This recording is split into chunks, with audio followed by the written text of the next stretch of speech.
My message today is taken out from my current book titled Nigeria Deep State, Part 2.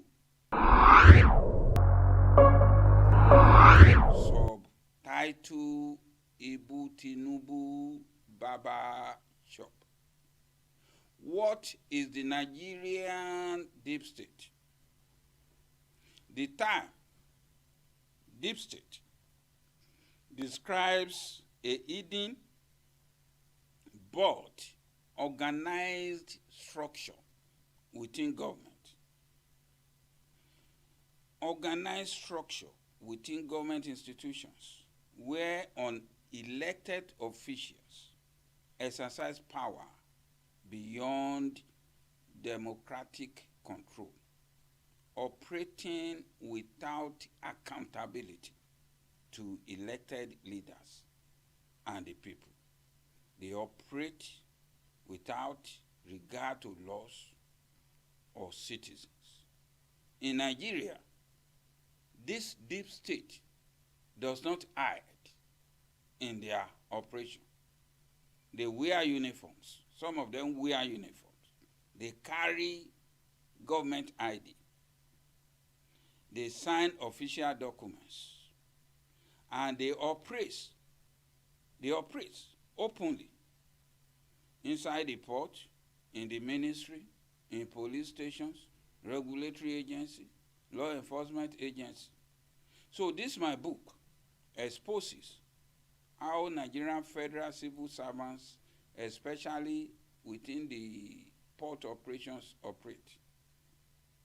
How they have transformed their public offices, their official desk into private profit centers, using regulation as a weapon and delay as leverage. TINUBU, the metaphor here. In Yoruba, Ibu means deep water, a river, an ocean, a place you cannot touch the bottom. TINUBU is not a swimming pool. It is a deep ocean.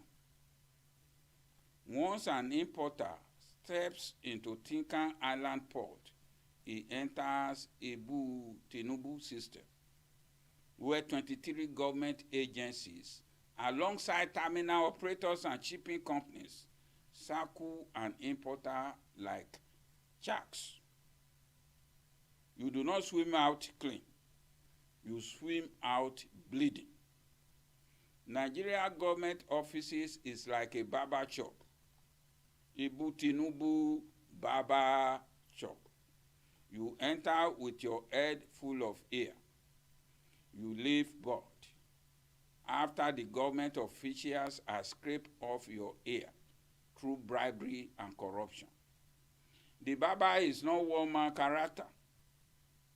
The barber is not just one-man attitude or disposition, but it is the Nigerian system of government operations. Your hair is your capital, your working money, your profit margin, your survival. By the time the custom, the police, the terminal, the shipping companies, and agent finish with you, your head is cleanly shaved. My experience as an importer from 2015 to 2025, 10 years, importing and clearing containers through Tinkan Island Port, Lagos. I paid every official duty into government bank accounts. I have my receipt. But official payments were only the first gate.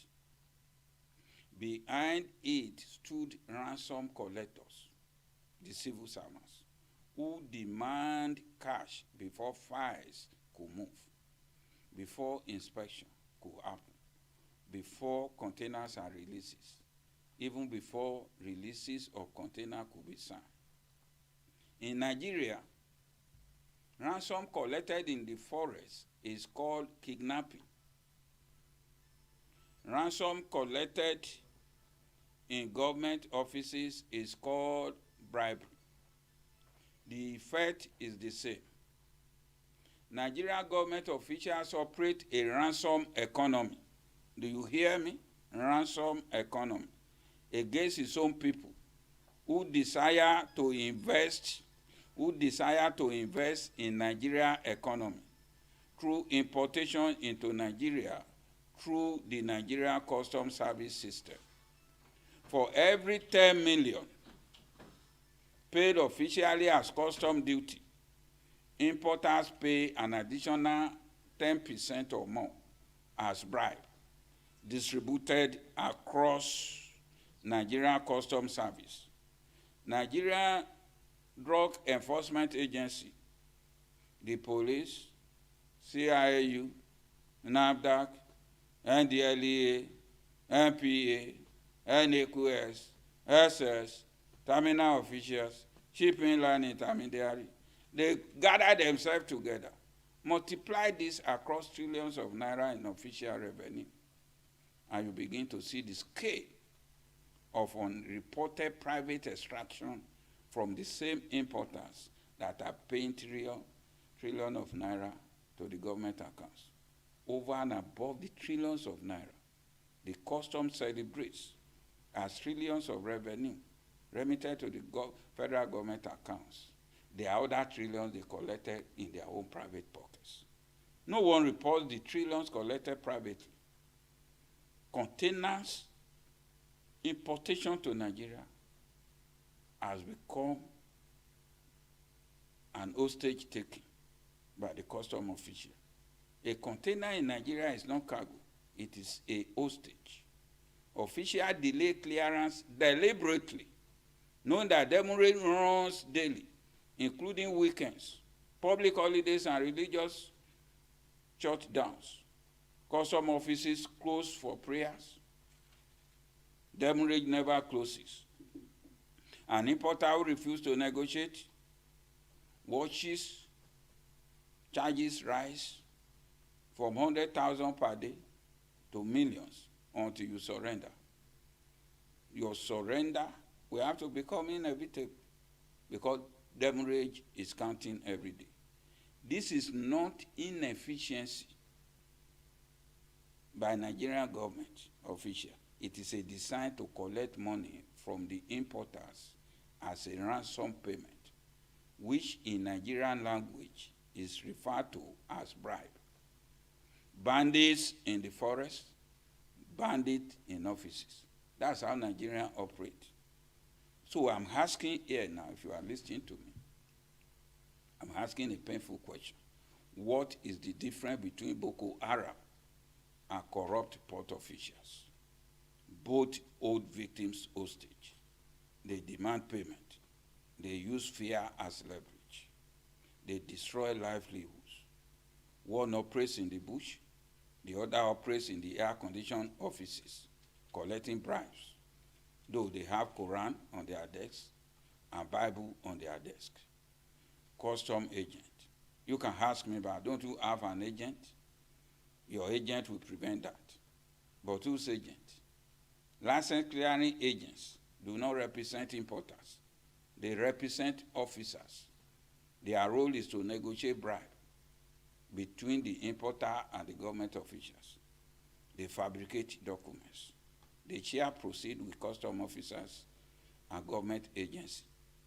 So they are representative to sign release documents by paying bribe. They cheat officials from contacts with importers. So they are middlemen in ransom economy. So let me talk to you about this demurrage. It's a legalized extortion by shipping and terminal companies. And these shipping and terminal companies are often foreign owned, but politically protected profit making massively from government reduced delays. A container may still be on the ship when the 3-day free period expires, but by the time documentation clear, invoices have climbed into millions of naira. This cost is passed directly to the Nigerian consumers. This is why inflation seems permanent in Nigeria. So if you look at the inflation ratio of Nigeria, it seems permanent because of what is happening at the Nigerian custom to importers who are bringing the goods to Nigeria. So the deep state chain, money flows upward through custom agents to the junior officers who pay senior officers. So the senior officers protect juniors. So targets are set in the amount to be collected from the importers. Positions are auctioned by senior officers. So those who refuse to exert are transferred. Those who comply are promoted. This is not corruption at the margins. It is institutionalized extraction among every agencies of government. So you will now ask me why reform fails. President come and go, governor campaign and promise, but the deep state remains. They remains in government. Political party changes, government goes and go, president go and come, but the people working in the government, they remain the same as terrorists in government offices to demand bribes from Nigerian citizens. Why? Because they collect revenue for government. They control enforcement. They can shut down the economy through strikes. They survive administration. Elected officials borrow the deep state's power at the cost of tolerating its corruptions and crime. So the reason why prices are high in local market today and store all over Nigerian local market is simply because the imported goods are expensive in Nigeria. Not only because of the duties paid to the government, not because of the levy collected by government, but because of hidden taxation, which we call bribes paid at every stage of importation. Let me give you an example. I imported a same car, same year, same make, and paid 1.4 million naira custom clearance in 2022. I brought the same car, same year, same make. In 2024, I paid 3.5 million clearance. The car, the same year I make, did not change. So the extension increased the price of sale to the consumer. So this is my book. I publish it. I author it.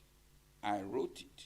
I want it to be a document to assist as a document lived experience.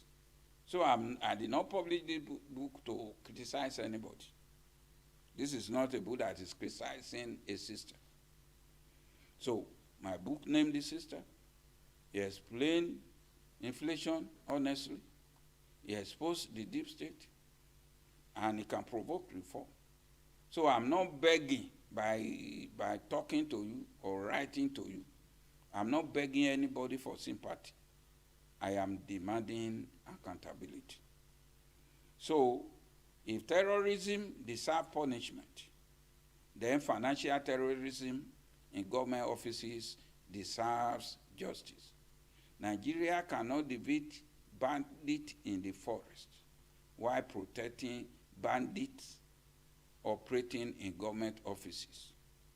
Operating in government offices by taking bribes as ransom payment before providing the required services to the people of Nigeria who are taxpayers to pay your salary. Emmanuel Adetula books. My books are published more than 20 books in the past. You want any of my books, particularly this one, Nigerian Deep State, they are available online at Amazon.com in Kindle editions and paperback. So Dr. Emmanuel Adetula, with over 12 years experience as a tax consultant since 2013 in the United States.